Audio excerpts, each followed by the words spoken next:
좋으신 주님을 찬양합니다. 우리 좌우합되는 분들과 인사를 나눕니다. 반갑습니다. 환영합니다. 축복합니다. 오늘 추석 명절 날입니다.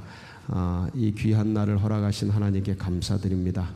민족 전체가 추수하고 또 거둬들이고 그리고 살아계신 하나님께 감사하고 또 기념하면서 이렇게 예배하고 할 수 있는 좋은 날을 허락하신 것은 우리 민족의 기쁨이고 이 나라의 축복입니다. 여러분, 귀경하고 귀향하는 모든 분들 발걸음마다 하나님의 축복의 통로로 쓰임받게 하시고 안전하고 즐겁고 모든 사람과 두루두루 평안하게 축복의 통로로 쓰임받고 돌아오고 돌아가는 복된 날이 되기를 축복합니다. 또 그런 기쁨을 가지고 우리 열왕기상 17장 말씀 함께 나누도록 하겠습니다. 사르밧 과부에 대한 말씀입니다. 이거 예수님께서도 자신을 위협하는 그 고향 사람들에게 나아만 장군과 이 사르밧 과부를 증언할 정도로 어려운 시대에 순종한 인물로 등장하는 그런 여인이 이 사르밧 과부입니다. 이 사르밧 과부의 순종과 믿음이 우리 모두에게도 있기를 간절히 바랍니다. 영적으로 침체하고 영적으로 무너진 시대 북이스라엘의 여로보암의 길을 가는 그 많은 민족 전체가 타락하는 그런 북이스라엘이었는데 거기에 기름을 붓는 사건이 아합입니다. 아합이라는 인물이 부인을 잘 만나야 돼요. 그래서 하여간 자고로 부인을 아주 그냥 이단 숭배를 강하게 하는 이 바알 신앙을, 바알과 아세라를 강하게 믿는 이세벨이라는 여인을 부인으로 맞이합니다. 그러면서 이제는 우상, 송아지 우상 정도가 아니고 그런 정도가 아니고 이제 아예 그냥 진짜 다른 나라의 신이죠. 바알과 아세라를 신전을 만들고 그리고 신으로 섬겨갑니다. 그러니까 이스라엘 백성들이 왕이 그러니까 다 따라가죠. 다 따라가고 왕이 그러면서 여론들을 다 통제하고 다 그렇게 움직이지 않겠습니까? 우수수 리더가 그렇게 중요해요. 리더가 한 사람이 미끄러지면 민족 자체가 아예 박살나는 거죠. 김일성 보면 알죠. 김일성 저희 자기를 신격하면서 모든 민족 자체가 그냥 신으로 추앙하고 똑같죠. 여로보암이 간 길하고 똑같잖아요.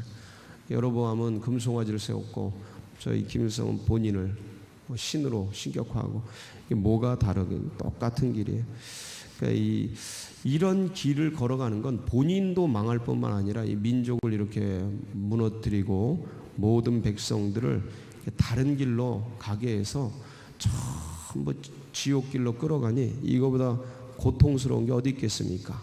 그런데 이러한 흑암의 영적으로 흑암의 때에 누가 일어나냐면 항상 그런 때에 별과 같은 선지자들이 일어납니다. 어두운 밤하늘을 비추는 별과 같은 예언자들이 일어나요. 이들은 일어나서 그 태양 같은 그 왕, 겁나는 권력을 쥔 이런 사람들은 전부 독재를 하잖아요. 전부 독재를 우경화를 하고 사람들에게 전부 이 우경화 교육을 시켜서 사람들을 생각 못하게 하고 전부 기계적으로 만듭니다. 전부 그 전체가 공평하게 그냥 무능력하게 만들죠. 우경화 시켜버려요. 그러면서 독재를 하는데 강력한 독재를 하죠. 그러니까 그럴 때 강력한 하나님의 사람이 일어나요.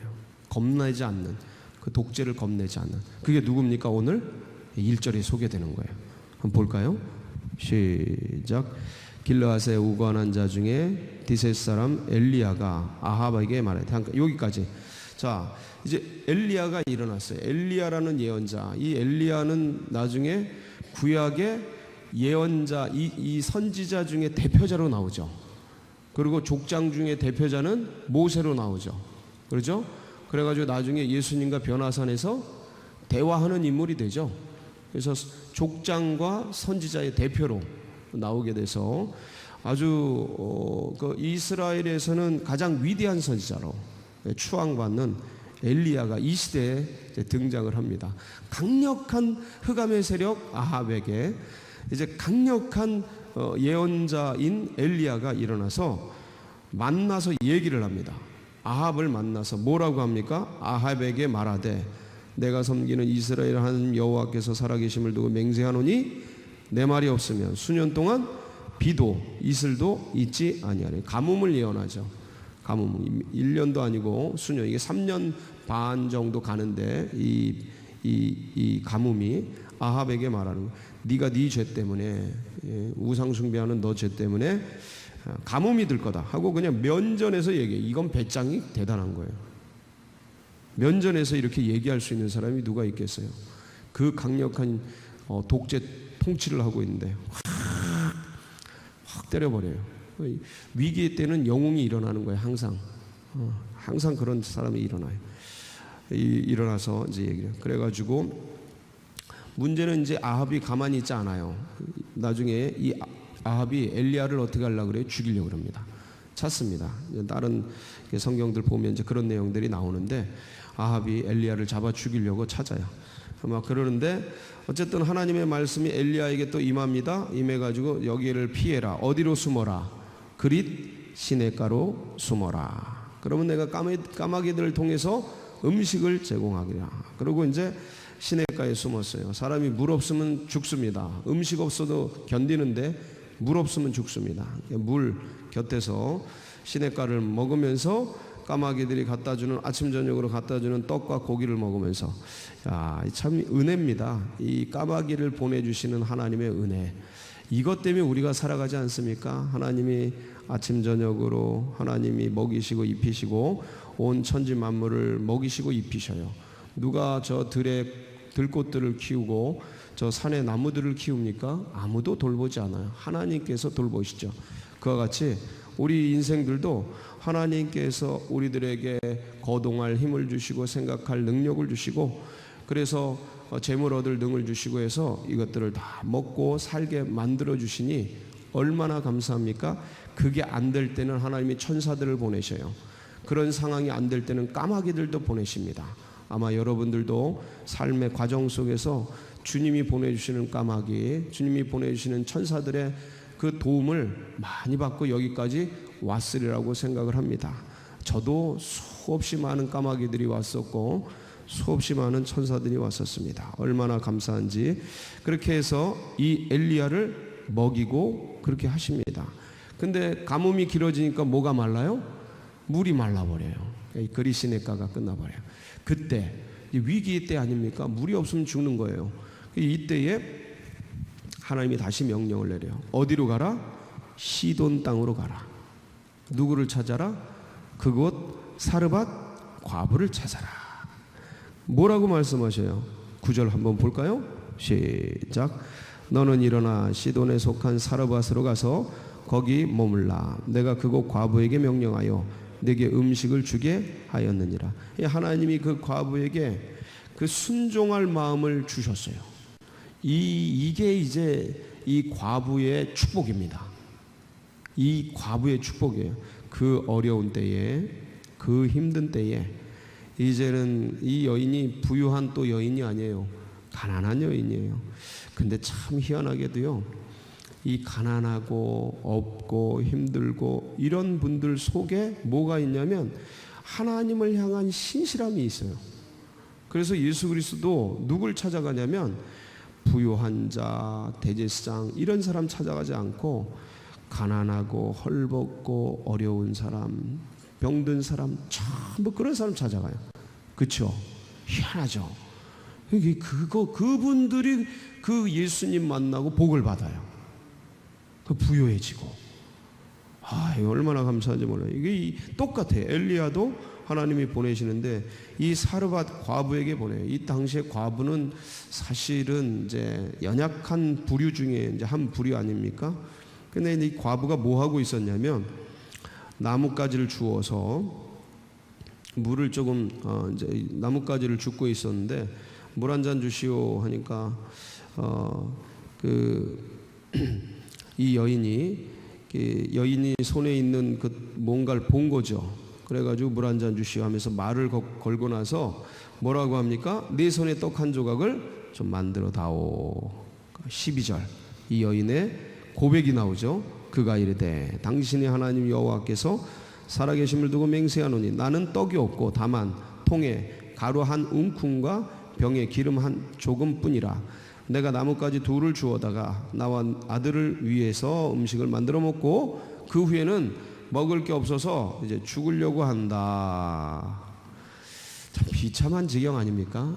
이거 완전히 이게 북한 그 죽어가는 굶주려 죽어가는 그런 때보다 더한 때네요. 이게 아주 그냥 완전 바닥이에요.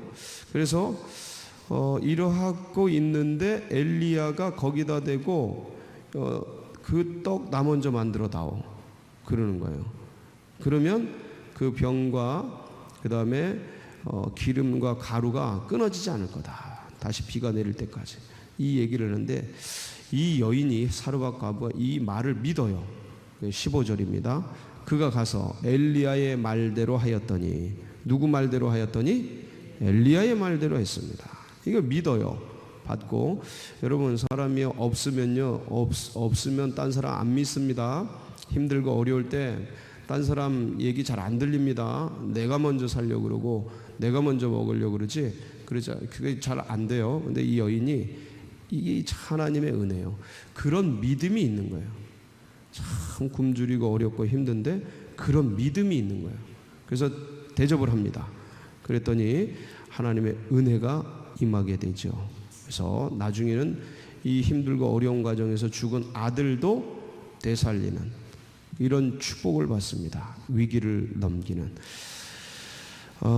오늘날 이 시대를 살아가면서 참 어려운 흑암과 같은 영적으로 흑암과 같은 시대를 우리가 살아갑니다. 수많은 말씀들이 넘쳐나지만 홍수 때에 생수 얻기 힘들듯이 뭐가 뭔지 모르는 그런 시대, 영적으로 어둠이 임해서 뭐가 진실인지 밝히기 어려운 이 때에 참 이러한 때에 어떻게 신앙을 지켜가야 할까 암담한 이 때에 하나님이 찾으시는 사람들이 이 사르밧 같은 여인이에요.